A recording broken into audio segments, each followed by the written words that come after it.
ಯೋಗೇಶ್ ಕೂಡ ಕೊಲೆ ಕೇಸಲ್ಲಿ ವಿನಯ್ ಕುಲಕರ್ಣಿ ದೋಷಿ ಅಂತ ಹೇಳಿ ನಿನ್ನೆ ಅಷ್ಟೇ ಕೋರ್ಟ್ ಆದೇಶವನ್ನ ಕೊಟ್ಟಿತ್ತು ಅಂತಂದ್ರೆ ಪ್ರಕಟಣೆ ಮಾಡಿತ್ತು. ನಿಜವಾಗ್ಲೂ ಕೂಡ ಇಲ್ಲಿ ನಿನ್ನೆ ಯೋಗೇಶ್ ಕೂಡ ಕೊಲೆ ಕೇಸಲ್ಲಿ ವಿನಯ್ ಕುಲಕರ್ಣಿ ಅದರಲ್ಲೂ ಕೂಡ ಕಾಂಗ್ರೆಸ್ ನಾಯಕ ಆಗಿರುವಂತಹ ವಿನಯ್ ಕುಲಕರ್ಣಿ ದೋಷಿ ಅಂತ ಹೇಳಿ ಇಲ್ಲಿ ಸಾಬೀತಾಗೋಯ್ತು ನಿನ್ನೆ. ಅದರಲ್ಲೂ ಕೂಡ ವಿನಯ್ ಕುಲಕರ್ಣಿ ಹಾಗೂ ಅವರ ಟೀಮ್ ಅಂತಂದ್ರೆ ಟೋಟಲ್ 21 ಜನ ಇವರೆಲ್ಲರೂ ಕೂಡ ಆರೋಪಿಗಳು ಅಂತ ಹೇಳಿ ಗೊತ್ತಾಗೋಯ್ತು. ಧಾರವಾಡ ಕಾಂಗ್ರೆಸ್ ಶಾಸಕ ವಿನಯ್ ಕುಲಕರ್ಣಿ ಅಪರಾಧಿ ಅಂತ ಹೇಳಿ ನಿನ್ನೆಯೇ ಸಾಬೀತಾಗಿದೆ. ಬೆಂಗಳೂರಿನ ಜನಪ್ರತಿನಿಧಿಗಳ ವಿಶೇಷ ಕೋರ್ಟ್ ತೀರ್ಪನ್ನ ಕೊಟ್ಟಿದ್ದು ವಿನಯ್ ಕುಲಕರ್ಣಿ ಶಾಸಕ ಸ್ಥಾನಕ್ಕೂ ಕುತ್ತು ಬರಲಿದೆ 100%. ಕೊಲೆ ಒಳಸಂಚಿನ ಅಪರಾಧ ಸಾಬೀತಿನಿಂದ ಸಂಕಷ್ಟ ಎದುರಾಗುತ್ತೆ. ಈಗ ತಲೆದಂಡವೂ ಆಗಬಹುದು.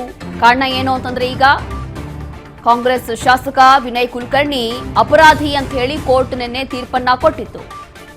ಕೊಲೆ ಒಳಸಂಚಿನ ಅಪರಾಧ ಸಾಬೀತಿನಿಂದ ಮತ್ತೊಂದು ಸಂಕಷ್ಟ ಎದುರಾಗ್ತಾ ಇದೆ.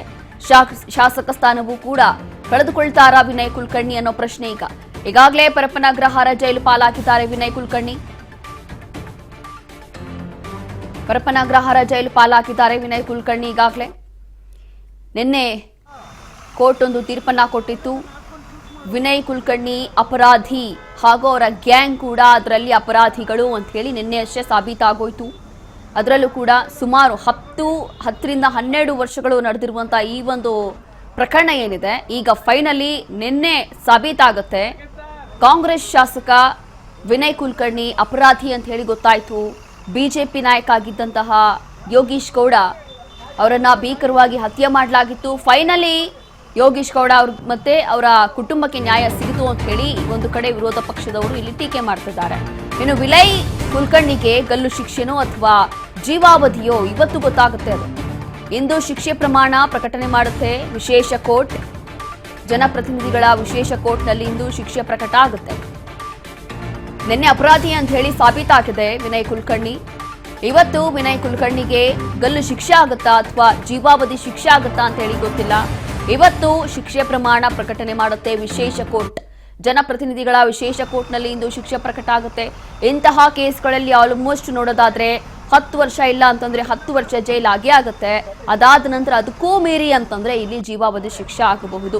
ಹಾಗಾಗಿ ಇಂಥ ಕೇಸಲ್ಲಿ ಆಲ್ಮೋಸ್ಟ್ ಇದು ಜೀವಾವಧಿ ಶಿಕ್ಷೆ ಆಗಲಿಕ್ಕೆ ಸಾಧ್ಯ ಇಲ್ಲ ಒಂದು ಕಡೆ ನೋಡೋದಾದ್ರೆ. ಮತ್ತೊಂದು ಕಡೆ ನೋಡೋದಾದ್ರೆ 10 ವರ್ಷ ಅಥವಾ 14 ವರ್ಷ ಇಲ್ಲಿ ಜೈಲಾಗುವಂಥದ್ದು ಪಕ್ಕಾ ಕನ್ಫರ್ಮ್. ಈ ಬಾರಿ ಅಂತೂ ವಿನಯ್ ಕುಲಕರ್ಣಿ ತಪ್ಪಿಸ್ಕೊಳ್ಳಿಕ್ಕೆ ಸಾಧ್ಯ ಇಲ್ಲ. ಈಗಾಗಲೇ ನಿನ್ನೆ ಅಷ್ಟೇ ವಿಶೇಷ ಕೋರ್ಟ್ ಇಂದ ತೀರ್ಪು ಬಂದಿದೆ ಅಪರಾಧಿ ಅಂತ ಹೇಳಿ ಸಾಬೀತಾಗೋಗಿದೆ. ಹಾಗಾಗಿ ಇಷ್ಟು ದಿನ ಆರೋಪಿ ಆಗಿದ್ದಂತಹ ವಿನಯ್ ಕುಲಕರ್ಣಿ ಹಾಗೂ ಅವರ ಗ್ಯಾಂಗ್ ಈಗ ಅಪರಾಧಿಗಳಾಗಿದ್ದಾರೆ. ನಿನ್ನೆ ಅಷ್ಟೇ ಕೋರ್ಟ್ ಇದಕ್ಕೆ ತೀರ್ಪನ್ನ ಕೊಟ್ಟಿತ್ತು. ಇವತ್ತು ಶಿಕ್ಷೆ ಪ್ರಕಟ ಆಗುತ್ತೆ ಅಂತಂದ್ರೆ ಅವರಿಗೆ ಎಷ್ಟು ವರ್ಷ ಜೈಲಾಗಬಹುದು ಅಥವಾ ಜೀವಾವಧಿ ಶಿಕ್ಷೆ ಆಗುತ್ತಾ ಏನಾಗುತ್ತೆ ಅಂತ ಹೇಳಿ ಇವತ್ತು ಗೊತ್ತಾಗುತ್ತೆ. ಮತ್ತೊಂದು ಕಡೆ ಈಗ ಶಾಸಕನ ಸ್ಥಾನಕ್ಕೂ ಕೂಡ ಈಗ ದೊಡ್ಡ ತಲೆನೋವು ಬಂದಿರುವಂಥದ್ದು 100% ತಲೆದಂಡ ಆಗೇ ಆಗುತ್ತೆ. ಕಾರಣ ಏನು ಅಂತಂದ್ರೆ ಈಗ ಒಬ್ಬ ಶಾಸಕ ಆಗಿರುವಂಥವ್ರು 2 ವರ್ಷ ಮೇಲೆ ಏನಾದರೂ ಜೈಲಾಯಿತು ಅಂತಂದ್ರೆ ಅವರನ್ನ ಆಟೋಮೆಟಿಕ್ ಸಸ್ಪೆಂಡ್ ಮಾಡಲಾಗುತ್ತೆ. ಹಾಗಾಗಿ ಇವತ್ತು ಎಲ್ಲವೂ ಕೂಡ ನಿರ್ಧಾರ ಆಗುತ್ತೆ. ಜೈಲಿನ ಕ್ವಾರಂಟೈನ್ ಸೆಲ್ಗೆ ವಿನಯ್ ಕುಲಕರ್ಣಿಯನ್ನ ಶಿಫ್ಟ್ ಮಾಡಲಾಗಿದೆ ಪರಪ್ಪನಗ್ರಹಾರ ಜೈಲಿನಲ್ಲಿ. ತಡವಾಗಿ ಬಂದ ಹಿನ್ನೆಲೆ ಖೈದಿ ಸಂಖ್ಯೆ ನಾಳೆ ನೀಡುವ ಸಾಧ್ಯತೆ ಕೂಡ ಇದೆ.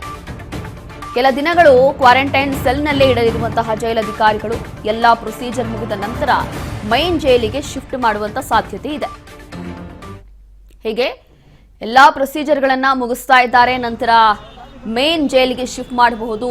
ಈಗಾಗಲೇ ಅವರನ್ನ ಪರಪ್ಪನಗ್ರಹಾರ ಜೈಲಿಗೆ ನಿನ್ನೆ ಅಷ್ಟೇ ಶಿಫ್ಟ್ ಮಾಡಿದ್ದಾರೆ ಪೊಲೀಸ್ ಅಧಿಕಾರಿಗಳು, ಜೈಲಧಿಕಾರಿಗಳು. ಮತ್ತಷ್ಟು ಮಾಹಿತಿಯನ್ನ ಕೊಡ್ತಾರೆ ನಮ್ಮ ಪ್ರತಿನಿಧಿ ಶಿವು. ಒಂದು ಕಡೆ ಈಗ 2 ವರ್ಷಕ್ಕೂ ಜಾಸ್ತಿ ಏನಾದರೂ ಜೈಲಾಯಿತು ಅಂತಂದ್ರೆ ಇನ್ನು ಶಾಸಕ ಸ್ಥಾನನೂ ಹೋಯ್ತು ಅಂತ ಹೇಳಿ 100% ಕನ್ಫರ್ಮು, ಆಟೋಮೆಟಿಕ್ ಸಸ್ಪೆಂಡ್ ಮಾಡ್ತಾರೆ. ಮತ್ತೊಂದು ಕಡೆ ಇಂಥ ಕೇಸ್ಗಳಲ್ಲಿ ಎಷ್ಟು ವರ್ಷ ಜೈಲಾಗಬಹುದು ಏನಾಗಬಹುದು ಅಂತ ಹೇಳಿ ಗೊತ್ತಿಲ್ಲ. ಇನ್ನ ಈಗಾಗಲೇ ಪರಪ್ಪನಗ್ರಹಾರ ಜೈಲಿಗೂ ಕೂಡ ವಿನಯ್ ಕುಲಕರ್ಣಿ ಅವರನ್ನ ಶಿಫ್ಟ್ ಮಾಡಾಗಿದೆ. ಏನಾಗಬಹುದು ಇವತ್ತು ಕೋರ್ಟ್ನಲ್ಲಿ ಯಾವ ರೀತಿಯಾಗಿ ಶಿಕ್ಷೆ ಪ್ರಕಟ ಆಗಬಹುದು ಅಂತ? ರೋಶಿನಿ, ಇವತ್ತು ಕೋರ್ಟ್ಗೆ ಪ್ರತಿಯೊಬ್ಬರು ಕೂಡ ಶಿಕ್ಷೆಗೊಳಗಾದಂತಹ 17 ಜನ ಕೂಡ ಬರಬೇಕಾಗುತ್ತೆ. ಪ್ರತಿಯೊಬ್ಬರ ಮುಂದೆನೂ ಒಂದು ಅವರ ಶಿಕ್ಷೆಯ ಪ್ರಮಾಣವನ್ನ ನ್ಯಾಯಾಧೀಶರು ಹೇಳುವಂತ ಕೆಲಸವನ್ನ ಮಾಡ್ತಾರೆ. ಯಾವ್ಯಾವ ಸೆಕ್ಷನ್ ಅಡಿಯಲ್ಲಿ ಯಾರ್ಯಾರಿಗೆ ಯಾವ ಮಟ್ಟದ ಯಾವ್ಯಾವ ಶಿಕ್ಷೆ ಅನ್ನುವಂಥದ್ದನ್ನ ಹೇಳುವಂಥದಕ್ಕೆ ನ್ಯಾಯಾಧೀಶರು ಮುಂದಾಗುವಂಥದ್ದು. ಆ ವೇಳೆಯಲ್ಲಿ ಎಲ್ಲರೂ ಕೂಡ ಹಾಜರಿರಬೇಕಾಗುತ್ತೆ. ಇವತ್ತು ಶಿಕ್ಷೆ ಪ್ರಮಾಣ ಪ್ರಕಟಕ್ಕೆ ಕೋರ್ಟ್ ಆದೇಶ ಮಾಡಿರೋದ್ರಿಂದ ಮತ್ತೆ ಇವತ್ತು ಕೋರ್ಟ್ಗೆ ಹಾಜರಾಗಬೇಕಾಗುತ್ತೆ ಇವರು. ಅನಂತರದಲ್ಲಿ ಯಾರ್ಯಾರಿಗೆ ಯಾವ್ಯಾವ ಶಿಕ್ಷೆ ಅಂತ ಹೇಳಿದಾಗ ಸೊ ಪ್ರತಿಯೊಂದು ಯಾವ್ಯಾವ ಸೆಕ್ಷನ್ಗಳು ಹಾಕಿದಾರೋ ಕೊಲೆಯ ಸೆಕ್ಷನ್ ನಿಂದ ಹಿಡಿದು 120B ಸಂಚುರುಪ್ತಿರುವಂತಹ ಒಂದು ಸೆಕ್ಷನ್ ನಿಂದ ಹಿಡಿದು ಎಲ್ಲವೂ ಕೂಡ ಪ್ರತಿಯೊಂದನ್ನು ಓದಿ ಆಯಾ ಒಂದು ಸೆಕ್ಷನ್ಸ್ ಗಳಿಗೆ ಸಂಬಂಧಪಟ್ಟಂತೆ ಮ್ಯಾಕ್ಸಿಮಮ್ ಯಾವ ಶಿಕ್ಷೆ ಇರುತ್ತೋ ಆ ಶಿಕ್ಷೆಯನ್ನ ಪ್ರಕಟಿಸುವಂತ ಸಾಧ್ಯತೆ ಇರುತ್ತೆ. ಹಾಗಾಗಿ ಅವರಿಗೆ ಬಹುತೇಕವಾಗಿ ಕೊಲೆ ಪ್ರಕರಣ ಇರೋದ್ರಿಂದಾಗಿ ಜೀವಾವಧಿ ಶಿಕ್ಷೆ ಅದನ್ನ ಹೊರತುಪಡಿಸಿ ಅದಕ್ಕಿಂತ ಕಡಿಮೆ ಆಗಿರುವಂತ ಶಿಕ್ಷೆ ಯಾವುದನ್ನು ಕೂಡ ಇರೋದಿಲ್ಲ. ಸೊ ಹಾಗಾಗಿ ಅವರ ಒಂದು ಕೃತ್ಯದ ಪಾತ್ರ ಏನಿತ್ತು ಆ ಪಾತ್ರಕ್ಕೆ ತಕ್ಕಂತೆ ನ್ಯಾಯಾಧೀಶರು ಜಡ್ಜ್ಮೆಂಟ್ ಅಲ್ಲಿ ಏನ್ ಬರ್ದಿರ್ತಾರೋ ಅದನ್ನ ಅವ್ರಿಗೆ ಹೇಳುವಂತ ಪ್ರಕಟಿಸುವಂತ ಕೆಲಸವನ್ನ ಮಾಡ್ತಾರೆ. ಇಷ್ಟು ಇವತ್ತು ನಡೆಯುವಂತಹ ಒಂದು ಪ್ರೊಸೆಸ್. ಇನ್ನ ಜೈಲಿಗೆ ನಿನ್ನೆ ತಡವಾಗಿದ್ದರಿಂದಾಗಿ ಪರಪ್ಪನಗ್ರಹಾರ ಜೈಲು ಸೇರೋದಕ್ಕೆ ವಿನಯ್ ಕುಲಕರ್ಣಿ ಮತ್ತೆ ಇತರೆ ಅಪರಾಧಿಗಳು ಅವ್ರಿಗೆ ಇವತ್ತು ಕೈದಿ ನಂಬರ್ ಅನ್ನ ಕೊಡುವಂತ ಸಾಧ್ಯತೆ ಇರುತ್ತೆ. ಇವತ್ತು ಅವರಿಗೆ ಪ್ರತಿಯೊಬ್ಬರಿಗೂ ಕೂಡ ಪ್ರತ್ಯೇಕವಾದಂತ ಕೈದಿ ನಂಬರ್ಗಳಿರ್ತವೆ. ಆ ಕೈದಿ ನಂಬರ್ಗಳನ್ನ ನಿಗದಿ ಮಾಡ್ತಾರೆ, ಆ ಕೈದಿ ನಂಬರ್ ಅನ್ನ ಕೊಡ್ತಾರೆ. ಇನ್ನು ಬಹುತೇಕವಾಗಿ ಕೈದಿ ನಂಬರ್ ಅಂದ್ರೆ ಅಪರಾಧ ಅಂತ ಹೇಳಿ ಅಪರಾಧಿಗಳು ಅಂತೇಳಿ ಆದ್ಮೇಲೆ ಸೊ ಅವರು ಅವರಿಗೆ ಒಂದು ಬಿಳಿ ಬಟ್ಟೆಯನ್ನು ಕೂಡ ಕೊಡ್ಬೇಕಾಗುತ್ತೆ. ಜೈಲ್ ಮ್ಯಾನ್ಯುಯಲ್ ಪ್ರಕಾರವಾಗಿ ಏನೆಲ್ಲ ಇರುತ್ತೋ ಆ ಎಲ್ಲವನ್ನೂ ಕೂಡ ಇವತ್ತು ಜೈಲಿನ ಅಧಿಕಾರಿಗಳು ಎಕ್ಸಿಕ್ಯೂಟ್ ಮಾಡುವಂತ ಕೆಲಸವನ್ನ ಮಾಡ್ತಾರೆ. ಸೊ ಇದಿಷ್ಟು ಇವತ್ತು ನಡೆಯುವಂತಹ ಒಂದು ಪ್ರಕ್ರಿಯೆ ಆಗಿರುತ್ತೆ.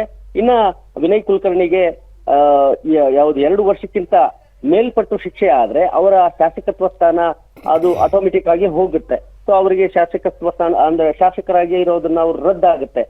ಈ ಒಂದು ಪ್ರಕರಣದಲ್ಲಿ ಗಮನಿಸೋದಾದ್ರೆ ಕೊಲೆ ಪ್ರಕರಣ ಆಗಿರೋದ್ರಿಂದಾಗಿ ಜೀವಾವಧಿ ಮತ್ತೆ 10 ವರ್ಷಕ್ಕಿಂತ ಮೇಲ್ಪಟ್ಟು ಮತ್ತೆ ಜೀವಾವಧಿ ಶಿಕ್ಷೆ ಮಿನಿಮಮ್ ಜೀವಾವಧಿ ಶಿಕ್ಷೆ ಇರೋದ್ರಿಂದಾಗಿ ಯಾವುದೇ ಕಾರಣಕ್ಕೂ ಕಡಿಮೆ ಶಿಕ್ಷೆ ಆಗುವಂತ ಒಂದು ಸಾಧ್ಯತೆಗಳಿಲ್ಲ. ಹಾಗಾಗಿ ಅವರ ಶಾಸಕ ಸ್ಥಾನಕ್ಕೂ ಕೂಡ ಇವತ್ತು ಕೂತು ಬರುತ್ತೆ. ಅಂದ್ರೆ ಅವರು ಅಪೀಲ್ ಹೋಗೋದಕ್ಕೆ 30 ದಿನ ಸಮಯ ಇರ್ತದೆ ಅಪೀಲ್ ಹೋಗುವಂತದಕ್ಕೆ. ಹೈಕೋರ್ಟ್ಗೆ ಏನಾದ್ರೂ ಅಪೀಲ್ ಹೋಗಿ ಹೈಕೋರ್ಟ್ ಏನಾದ್ರೂ ಈ ಒಂದು ಆದೇಶಕ್ಕೆ ಜನಪ್ರತಿನಿಧಿಗಳ ವಿಶೇಷ ನ್ಯಾಯಾಲಯ ನೀಡಿರುವಂತಹ ಆದೇಶಕ್ಕೆ ಸ್ಟೇ ಕೊಟ್ರೆ ಆಗ ಅವರ ಶಾಸಕತ್ವ ಸ್ಥಾನ ಉಳ್ಕೊಳ್ತದೆ. ಇಲ್ಲ ಅಂತ ಹೇಳಿದ್ರೆ ಅವರು ಯಾವುದೇ ರೀತಿಯಲ್ಲಿ ಶಾಸಕರಾಗಿ ಉಳಿಯೋದಿಲ್ಲ. ಇದಿಷ್ಟು ಇವತ್ತು ನಡೀಬಹುದಾಗಿರುವಂತಹ ಒಂದು ಪ್ರಕ್ರಿಯೆಗಳಾಗಿರ್ತವೆ. ರೋಶಿನಿ. ಎಸ್ ಶಿವು, ಈಗಾಗಲೇ ನೀವು ಹೇಳ್ತಾ ಇದ್ರಿ ಅಂತಂದ್ರೆ ಅಪೀಲ್ ಕೊಡ್ಬೋದು ಅಂತ ಹೇಳಿ. ಯಾವ ರೀತಿ ಅಪೀಲ್ ಕೊಡ್ಬೋದು ಅಂತಂದ್ರೆ ಯಾವ ರೀತಿ ಆಪ್ಷನ್ಸ್ ಇರ್ಬೋದು ಅವರಿಗೆ ಮುಂದಿನ ದಿನಗಳಲ್ಲಿ? ಇಫ್ ಇನ್ ಕೇಸ್ ಏನಾದರೂ ಇವತ್ತು ಕೂಡ ಏನಾದರೂ ಶಿಕ್ಷೆ ಪ್ರಕಟ ಆಯಿತು ಅಂತ ಅಂದ್ಕೊಳ್ಳಿ, ಅದಾದ ನಂತರ ಯಾವ ರೀತಿಯಾದಂಥ ಆಪ್ಷನ್ಸ್ ಅವ್ರ ಮುಂದೆ ಇರಬಹುದು? ಮೊದಲನೇ ಪ್ರಶ್ನೆ. ಸೆಕೆಂಡ್ ಏನು ಅಂತಂದ್ರೆ ಇಲ್ಲಿ ಎಲ್ಲ ಕಡೆ ಚರ್ಚೆ ಆಗ್ತಾ ಇರುವಂಥದ್ದು ಇಂಥ ಕೇಸ್ಗಳಲ್ಲಿ ಏನಾಗುತ್ತೆ, ಯೂಶಲಿ 10 ರಿಂದ 14 ವರ್ಷ ಬಹುಶಃ ಜೈಲ್ ಆಗುತ್ತೆ. ಇಲ್ಲ ಅಂತಂದ್ರೆ ತುಂಬಾ ತೀರಾ ಏನಾದರೂ ಕ್ರಿಟಿಕಲ್ ಆಗಿ ಇತ್ತು ಅಂತಂದ್ರೆ ಜೀವಾವಧಿ ಶಿಕ್ಷೆ ಆಗುತ್ತೆ ಅಂತ ಹೇಳಿ. ಇದರಲ್ಲಿ ವಿನಯ್ ಕುಲಕರ್ಣಿ ಕೇಸಲ್ಲಿ ಏನಾಗಬಹುದು ಅಂತ ಹೇಳಿ? ಮೊದಲನೇ ಪ್ರಶ್ನೆಗೆ ಹೇಳೋದಾದ್ರೆ ಇವತ್ತು ಏನು ಇಲ್ಲಿನ ಒಂದು ಪ್ರೊಸೀಜರ್ ಪ್ರಕಾರವಾಗಿ ಅವರಿಗೆ ಇರುವಂತಹ ಅವಕಾಶಗಳಲ್ಲಿ ಏನಂತ ಹೇಳಿದ್ರೆ ಅವರು ಇಲ್ಲಿಂದ ಹೈಕೋರ್ಟ್ಗೆ ಅವರು ಅಪೀಲ್ ಹೋಗ್ಬೇಕಾಗುತ್ತೆ. ಅಪೀಲ್ ಹೋಗುವಂತ ಅವಕಾಶಗಳು ಇದ್ದೇ ಇರ್ತವೆ.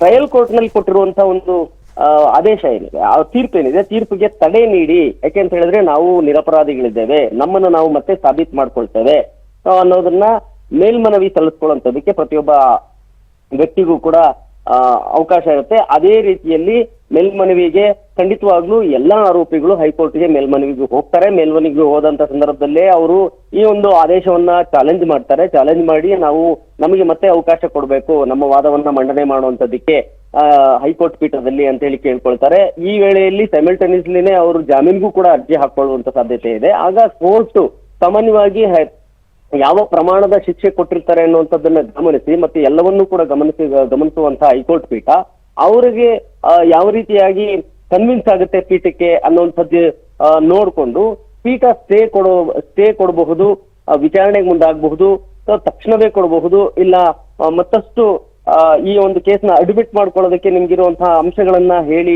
ನ್ಯಾಯಪೀಠದ ಮುಂದೆ ಅಂತ ಕೇಳ್ಕೊಳ್ಬಹುದು. ಆ ಒಂದಷ್ಟು ಸಮಯವನ್ನು ಕೂಡ ತೆಗೆದುಕೊಳ್ಬಹುದು. ಸೊ ನಾವು ಎಲ್ಲ ಪ್ರಜ್ವಲ್ ರೇವಣ್ಣ ಪ್ರಕರಣದಲ್ಲೂ ಕೂಡ ನೋಡದಂತೆ ಇದೇ ಪೀಠ ಶಿಕ್ಷೆ ಕೊಟ್ಟಂತ ಸಂದರ್ಭದಲ್ಲಿ ಅವರು ಕೂಡ ಹೈಕೋರ್ಟ್ ಮೆಟ್ಲೇರಿದ್ದಾರೆ. ಹೈಕೋರ್ಟ್ ನಲ್ಲಿ ಇನ್ನೂ ಕೂಡ ಅದು ವಿಚಾರಣೆಗೆ ಬರ್ತಾನೆ ಇದೆ. ಇದೇ ರೀತಿಯಲ್ಲಿ ಈ ಒಂದು ಪ್ರಕರಣ ಕೂಡ ಆಗುವಂತದ್ದು. ಇನ್ನು ಎರಡನೇ ವಿಷಯಕ್ಕೆ ಬಂದ್ರೆ 10 ವರ್ಷ 14 ವರ್ಷ ಮತ್ತೆ ಜೀವಾವಧಿ ಶಿಕ್ಷೆ, ಮ್ಯಾಕ್ಸಿಮಮ್ ಜೀವಾವಧಿ ಶಿಕ್ಷೆ ಅನ್ನುವಂತ ಏನಿದೆ ಕೊಲೆಯಂತ ಪ್ರಕರಣಗಳಲ್ಲಿ 10 ವರ್ಷ 14 ವರ್ಷ ಅಂತ ಎಲ್ಲೂ ಕೂಡ ನಿಗದಿ ಮಾಡೋದಿಲ್ಲ. ಅದು ಜೀವಾವಧಿ ಶಿಕ್ಷೆ ಅಂತ ಆದ್ರೆ ಅದು 12 ವರ್ಷ 14 ವರ್ಷದ ನಂತರದಲ್ಲಿ ಅವರು ಯಾವ ಒಂದು ಎಲಿಜಿಬಿಲಿಟಿಗೆ ಬರ್ತಾರೆ, ಅವ್ರಿಗೆ ಕನ್ನಡತೆ ಆಧಾರದ ಮೇಲೆ ಅವ್ರನ್ನೇನಾದ್ರೂ ಬಿಡಬಹುದಾ ಅನ್ನುವಂತ ಒಂದು ಪರಿಸ್ಥಿತಿಗೆ ಅವರು ಎಲಿಜಿಬಿಲಿಟಿಗೆ ಬರ್ತಾರೆ. ಹಾಗಾಗಿ ಅವರನ್ನ 14 ವರ್ಷ 10 ವರ್ಷ ಅಂತ ನಿಗದಿ ಮಾಡುವಂತ ಯಾವುದೇ ಸಾಧ್ಯತೆ ಇರಲ್ಲ. ಅವ್ರಿಗೆ ಜೀವಾವಧಿ ಶಿಕ್ಷೆ ಅನ್ನುವಂಥದ್ದು ಇರ್ತದೆ. ಜೀವಿತಾವಧಿ ಎರಡೂ ಕೂಡ ಹೇಳ್ಬಹುದು. ಆದ್ರೆ ಅದು ಟಿಲ್ ಡೆತ್ ಅಥವಾ ಜೀವಾವಧಿ ಶಿಕ್ಷೆ ಅಂತ ಹೇಳಿದ್ರೆ ಈಗ 14 ವರ್ಷ 13 ವರ್ಷದ ನಂತರದಲ್ಲಿ ಅವರಿಗೆ ಕನ್ನಡತೆ ಆಧಾರದ ಮೇಲೆ ಎಲಿಜಿಬಲ್ ಆಗುವಂತಹ ಅವರ ನಡತೆ ಹೇಗಿದೆ, ಅವರು ಬದಲಾಗಿದ್ದಾರೆ ಅನ್ನುವಂಥದ್ದಾದ್ರೆ ಸರ್ಕಾರಗಳು ಪರಿಗಣಿಸಬಹುದು, ಅವರನ್ನ ಬಿಡಬಹುದು ಅಂತ. ಆ ರೀತಿ ಇರೋದ್ರಿಂದಾಗಿ ಈ ಶಿಕ್ಷೆ ಪ್ರಮಾಣ ಸಾಮಾನ್ಯವಾಗಿ 10, 12, 14 ಅಥವಾ ಜೀವಾವಧಿ ಶಿಕ್ಷೆ ಅಂತ ಹೇಳಿದ್ರು ಕೂಡ ಅದೇ ರೀತಿಯ ಒಂದು ಸ್ಥಿತಿಗೆ ಬರುತ್ತೆ. Roshni. Yes, thank you Shivu ನಿಮ್ಮೆಲ್ಲ ಮಾಹಿತಿಗಾಗಿ.